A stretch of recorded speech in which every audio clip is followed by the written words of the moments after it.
3 o'clock. Would like to call the special meeting of the Lake Charles Harbor Terminal District to order. Today is October 20, 2023. Would ask that we reflect that we have a quorum.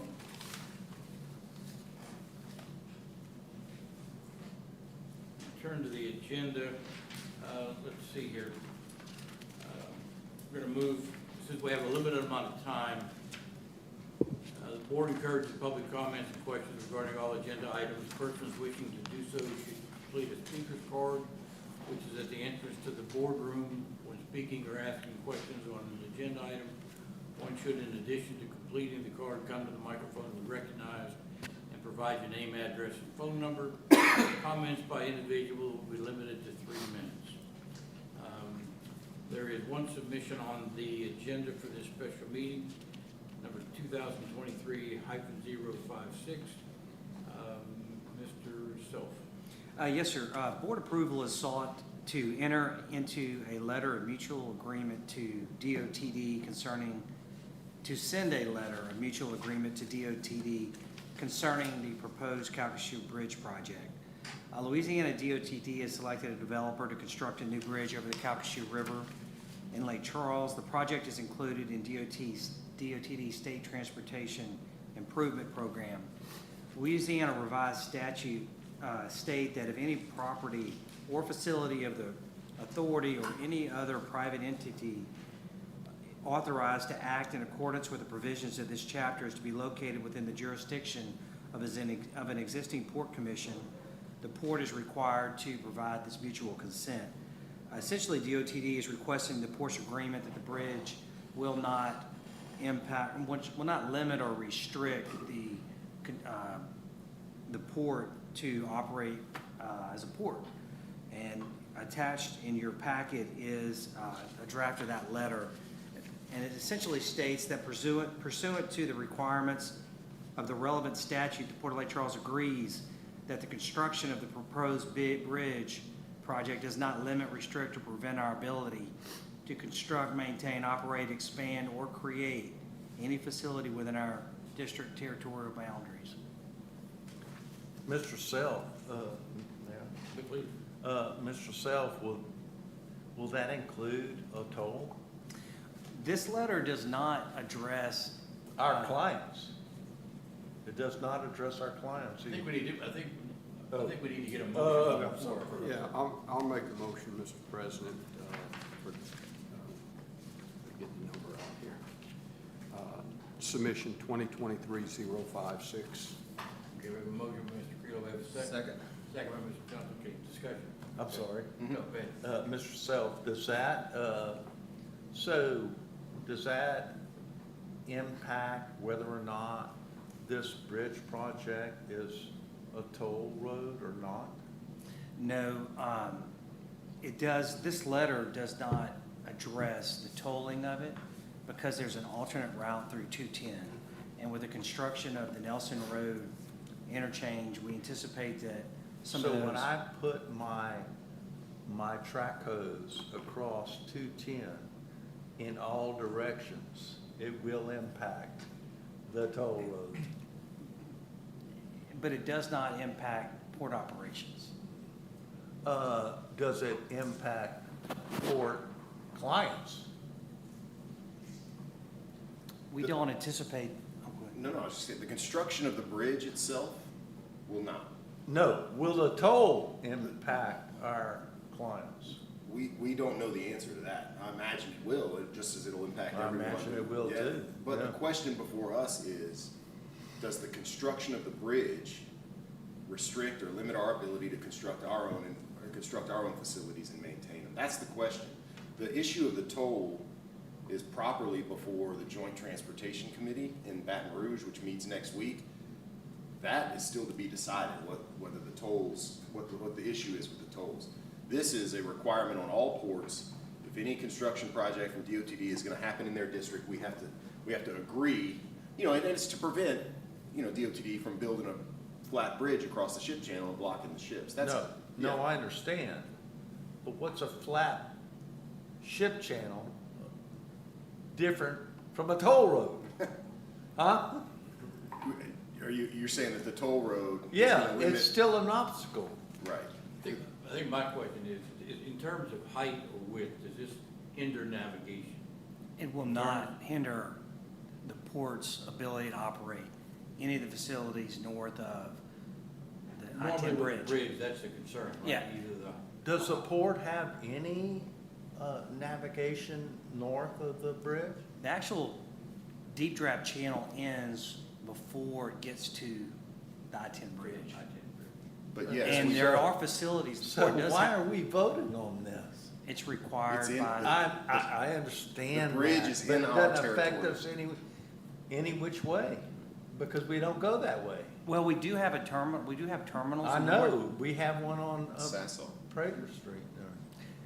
But there's a, as you well know, there's a UP main line that crosses the Yeah. river right there north Right. of where the I-10 bridge is Right. located. And this question is for council or for the director. As I understand, the port's not taking any position on the toll or the construction or in favor or not. We're simply being asked to weigh in as to whether or not the construction of this new bridge is going to impact our operation. Is that correct? Correct. that is correct. And it's even, That is the limit of this letter. yeah, Correct. and it's even more specific than that. It's that the proposed bridge does not limit, restrict, or prevent our ability to construct, maintain, operate our facilities. So it's not, I don't think we need to look at it as kind of a general, is the bridge a good thing or a bad thing? Are the tolls a good thing or a bad thing? Are they too high or too low? It's, does the construction of this bridge limit our ability to create our facilities and operate? Or our clients. Yeah. I mean, you've gotta, we can't exclude how we make money, No, that, our clients. But the question is the construction of the bridge. It's not really, we're not being asked to address whether tolls are good or bad. We're not, and I wouldn't enter into that fray. The question before us is the construction of the bridge going to limit the port's ability to operate? And the answer is no. And this- Operationally, it does not impact. Operationally, the construction of that bridge does not affect the port. I disagree. and then you gotta consider the alternative. If there is no bridge, what impact does that have on the port's ability to operate and maintain? And what impact does that have on our tenants and clients, That has to be considered as well.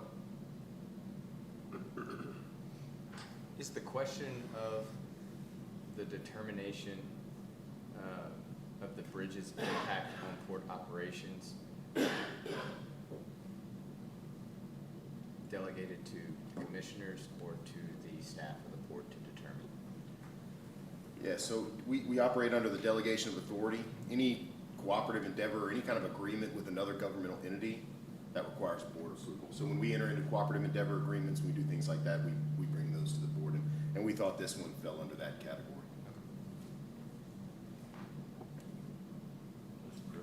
So, but we have Dr. Calavoto with DOTD here, if you have any questions for him. Please, Representative Farmer, Yep. please, wherever you want. So I think that when you take the big picture of this into consideration, you have, like you said, you have to take into consideration the operational aspect of this. And the bridge itself, I understand that the construction of a bridge will in no way hinder the operation of this port. But when you look at the holistic picture of it, that your primary source of truck traffic comes from 210. There's a route being created from 210 to get here in an expeditious manner. So the fact that nobody has ever done a study of 210. It's never been looked at. He asked DOTD about it, and they said, well, the toll company has looked at the fact that 30 to 40% of the truck traffic, or traffic in general, that goes over I-10 today will now go over 210, which is only 10 years newer than I-10. So, and it's not built for that amount of traffic. So you flood 210, and it's going to impede your client's ability to get to this port in a timely fashion, or they're going to have to pay a toll to get here, which increases their cost of doing business. So I My point absolutely, exactly. I absolutely agree with what you're saying. And when you're asked to evaluate this bridge in a letter that says it's not going to impede your operational aspect, I think you don't have the data to make that decision today. Nobody's ever done it, so nobody's got it. You can't get it. So I think it would be a hasty decision today to make that decision that it's not going to impact your operations, because I think it will, but I'm no expert. I think an expert opinion has to be formed on that, and the only way you can do that is with a traffic analysis, and nobody's ever done that. So I think I think it's pretty clear. yes, I don't think we I need do. that. I do, but I'm no expert. Well, And it's common sense. it is common sense, because 210 on a good day has medium traffic on it, but you throw 30% to 40% of the I-10 traffic onto there, and nobody's crossing that bridge in any kind of a timely manner. And you get any kind of a hiccup right now, you can't get across the bridge. The traffic's backed up all the way to Sulphur if there's any kind of a hiccup on that bridge. So I think this is a hasty decision. It's the last second that you're asked to do this. You don't have the information in front of you to make the decision today, I don't believe. So I think the whole thing's out of line to get a decision that it's not going to impede your operational business here. So that's what I have to say. And Well, I can certainly make a decision, hasty or not. I know what I'm voting for. yeah, so I would just ask that y'all don't approve this today. It's just one more hasty step in this process. Everything about this has been put at the last minute to make this decision. Tuesday's the last day that the Joint Transportation can make that decision, and they're backed up against the wall. And I think everybody's pushed to make a rush decision on something that they don't have all the facts on. So thank you for y'all's time. Mr. Form, the Transportation Committee is meeting when? Tuesday at 10 o'clock is my Next Tuesday. understanding. And ultimately, that's going to be the final decision of That if is this thing the goes forward or decision not. that allows the process to move forward to enter into the agreement. So, looking at it from my perspective as a board member, knowing that we have this new route coming in off of Nelson that's going to enter the port, that is going to be the route that the truck traffic is going to take, and they're going to take 210. So, in my view, that is going to be the preferred route to the Port of Lake Charles, and it's going to be a non-toll route. What'll happen with the tolls, that's not for us to decide. Yeah, I don't even doubt that this is a non-factor over here. Yeah, so- But it is, the only way it's a factor is that it's gonna shove traffic to 210, which So is gonna from- congest 210. From my perspective, I think the port doesn't need to be a further obstacle in the broader view of the representatives and senators that are going to make the final decision as to what happens with this bridge. So I think personally that we should move it along and let Baton Rouge deal with the final consequences. I respectfully disagree with that, because y'all's primary purpose here is to make informed decisions with facts that are in front of you today. And you do not have all the facts in front of you today to make the decision that you're asked to make today. Well, with that said, I mean, what information did you consolidate to come up with the conclusion that's based in the letter? Well, What facts did you rely on to come to that conclusion? Construction of the new bridge isn't going to impact the port's ability to operate any of its terminals any more than the current bridge does. Yeah. And the So federal, it's a neutral. yeah, Y'all it's, are neutral. I mean, it just doesn't impact it. I'm telling you, I'm not Right, yeah. neutral, I'm telling you it doesn't impact it. And the federal channel ends before the I-10 bridge. That bridge, yeah. Is there any data that you feel you're lacking to come to the conclusion that you put in the letter that you submitted? No, my personal opinion is it's not going to impact port operations. You know, the port's ability to operate as a deep draft port. It's just not going to, I mean, the channel ends before the I-10 bridge. I don't see that bridge impacting the port's operations. So, Mr. Self, we don't, our clients don't use I-10? You're saying our clients do not use I-10 to access the port? I'm not saying none of them do, I'm saying the majority of them use 210. I don't know their specific routes, but the majority of the port tenants come through 210. And again, even if it does kind of in a tenuous way, like that increases some of their costs to go across the bridge, that to me does not equate to the bridge limiting our ability to construct, maintain, operate our facilities. That's kind of my point, is that even if you could say, well, yeah, I think the tolls are too high, that's going to depress traffic or it's going to push traffic onto 210, whether or not that's true or not, it still doesn't affect the question we're being asked today. Within the past year or so, have any of our clients attempted to enlist the port's support for? No one's contacted me. Zero. Nobody's contacted? And this was noticed to all, the whole list today. Nobody's complained that, for example, the toll was going to have an impact on their business where it would impact their ability to do business with the port? No. No, sir. Thank you. Has anybody done an impact study on what the increased traffic on 210 is gonna create for the residents of Calhoun Parish? You'd have to ask DOT that. That would certainly be something that would be discussed in committee, in determining whether or not to build a bridge with a toll, without a toll. Yeah, that's a That's question correct. for joint But it's not- transportation. It's not the question that is being posed to the port. That's right. No, For I us know, to- no. Or for us Yeah. to approve in you writing this letter. That's Correct. correct. If you, Eric Calavoda, Secretary of DOTD, and thank you for having us today. I want to point out exactly what the statute says that you're being asked. It has to do with the geometry of a facility that's being built.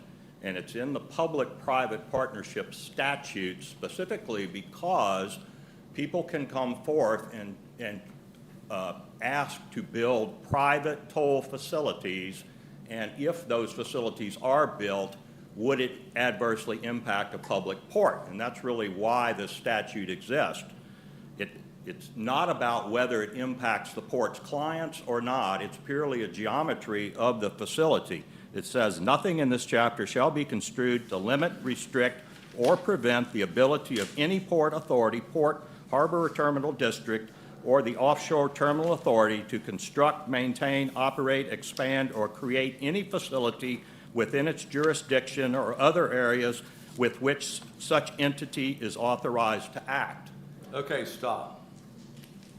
This is the United States interstate system that was implemented by Dwight D. Eisenhower in 1955. And you wanna cite a local statute? I mean, no, it's not good enough. You gotta cite a federal statute. Federal law allows tolls on interstates to replace an interstate bridge. And we did, in fact, receive federal approval to do this. We have a federal grant to help pay for it. So that issue has already been cleared up. But the issue before you today is, does the construction of this project adversely affect the ability of this port to operate or expand? That's the question. And you disagree? The question of, wait, let me finish, please. All right, The fine. question about whether there should be a toll facility or not rests with the Joint Transportation Committee, which meets next Tuesday. Which is whom? It needs to be in Which their is whom? lap, Whom? and that's where it belongs. Where? Who has it? The Joint Transportation Committee will be Which meeting. is composed of whom? It is composed of Senate members and House members that are appointed to those committees. U.S. Senate members or state Senate members? State senators and state representatives. What do state senators have to do with regulating the United States interstate system? This is Nothing. it is their provision in state statute that they put in there to give them the authority to decide. As I mentioned, we already have federal approval for this. We don't need any more federal approval for it. We have federal approval. It's covered in federal law. Tell me how this proposal is not going to impact clients of the Port of Lake Charles. That is You not can't what the do it. statute says. The statute in state law is about, does it adversely affect or limit or restrict your ability to operate your port or to build new facilities? That's all it says. So It doesn't say about your what studies have you client. done to establish that it doesn't do that? There's no restrictions other than the height, Sit down. the Sit down. lowering of the Sit height. down. Wait, I'm not finished. Yeah, out of order. Other than lowering the height of the bridge from 135 feet clearance to 73 feet of clearance, it does not do anything other than that. Now, let me just address Representative Farnham's issue. He says it's going to drive more truck traffic to 210.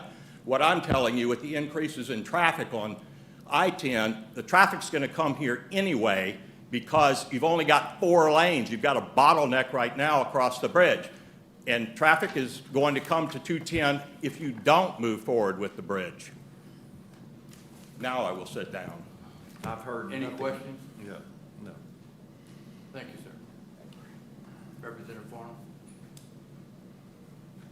Thank you. You know, it's, I don't doubt if you only look at this thing from a waterway aspect, that you can make the decision that it's not going to impede your business. But when you take in the operational aspects of this port and what percentage of your operation is done by truck, you don't have the information to make that decision. And it's part of the decision that you need to make. And kicking the can down to the legislature is just not the answer to what you're asked to do today. Where's Todd tonight? It's you know, the joint transportation Where's will. Todd tonight? No, we didn't ask the directors to come to this meeting. The Joint Transportation Committee will meet next week, and there's, I don't know, somewhere in the neighborhood of 9 senators and 16 or 17 representatives, and each one of them will have to take a vote individually to move forward or not move forward with this project. And I just think that this body has been asked to make an informed decision on the whole picture, not just the marine aspect of what's going to operate in this port. And you don't have the information in front of you to make that decision today. You haven't ever gotten that information, and you're not going to get it in time to send it down there. So I think if you're going to send a letter down there, you have to send the whole picture down there, that you don't have the information to address the truck traffic that's going to come to the port, and you've been designed to come from 210. So the increased traffic on 210 is going to happen. The idea that we have a bottleneck on I-10, we flow, I think the traffic count says something around 65,000 vehicles a day coming across there. More people aren't going to come here because we have a brand new bridge in Lake Charles. There's many aspects of this thing that are just so far-fetched that anybody with reasonable sense can't see it that way. You know, the I-10 is I-10. And granted, if that bridge was to fall down tomorrow, we would be in a bind. But I don't think that anybody in their right mind would leave that bridge open if it was about to fall down tomorrow. So, again, I just ask you to make the whole decision here, the whole decision, not half of it, not 2/3 of it, but the whole decision. And I think Mr. Prudhom's absolutely on target here, that your client's ability to get to this port in a timely fashion will be impeded by the construction of that bridge. And only because it's going to be a toll facility. You know, I agree with Mr. Ringo that the construction of a bridge is not an issue here. But the fact that it will be a toll bridge is part of the equation that you have to factor in on, and the toll company has said they have done their study on what they think will be pushed to 210. And it's an unrealistic number that 210 can ever handle that. But again, nobody from DOTD or anybody has ever done an analysis, a full traffic analysis on the ability for 210 to handle it and the degradation of 210 once it gets there. That bridge was built in the mid to early 60s. So just 10 years later than the bridge that we're worried about today. So again, I just ask you to take the whole picture into mind today. It's your responsibility to make an informed decision as the Port of Lake Charles Board, and I want you to take all the factors into account and not just half of them. So thank you for y'all's time. I have a Okay. question, Mr. Farnham, if you don't mind. The age of the bridge, is that the relevant question, or is it the condition of the bridge? Well, I think the fact that no study has ever been done on 210 on the age of the bridge, the traffic count increase, what it was designed to handle in the beginning, what it's going to handle in the future is going to far exceed its capacity of what it's been designed for. So all of those things, and then when you have to shut 210 down as the alternate route to I-10, that you've just exacerbated your own situation of your truck traffic, and I don't know what percentage of your business comes here by truck. I know it's a lot, but I don't know what percentage, but it has to be enough to be a factor in the decision that you make today. Right. The question I was asking, though, is there have been studies on the condition of 210 Bridge, though, correct? I understand you said there haven't been on traffic count or how much is going to be pushed, but the rating agencies do come and analyze the bridges and tell you what condition they're in, correct? So the point I'm trying to make is that it's not the fact that there's going to be, it's the congestion factor of your people having to sit and wait to get over that bridge or backed up in traffic. It can't help but impede the flow of your truck traffic to your port because you are designed to come from 210 no matter what. There's nothing in the facility out here that takes I-10 traffic and pushes them over here. All the traffic already goes 210. And when they can't get down 210 to get here is the only point I'm trying to make here. Thank y'all for y'all's time and appreciate y'all taking this up. Thanks. I mean, I appreciate your position on it, but I really think that we've gone down a path that the port is being asked to take a position on something that's the responsibility of the elected officials that they're going to deal with next Tuesday. The impediment to operating the port, which is squarely what the statute is about, that question has been answered, and I think it would be not doing our duty if we don't move this along and let the powers to be make the final decision as to is it going to impact the economy of this area with the tolls. That's not our question. Can I address that? So I think you hit the nail right on the head. That is exactly why that provision was put in the state statute, is so that a toll facility cannot hurt what's going on in anybody's committee, whether it's ours or New Orleans or wherever it might be. That was the point of it. That was the whole point of it, was that the local board, in conjunction with the state, would have to make that determination of whether it's going to hurt your business, your ability to perform as you perform today or future operations. And I think it may not impact you today or tomorrow, but in the future, it's going to impact you. And I can't help but just believe that with all my heart, that it's going to hurt the port when you can't get across 210. And you think we don't have enough money to build this bridge today? You're surely not going to have enough money to rebuild 210.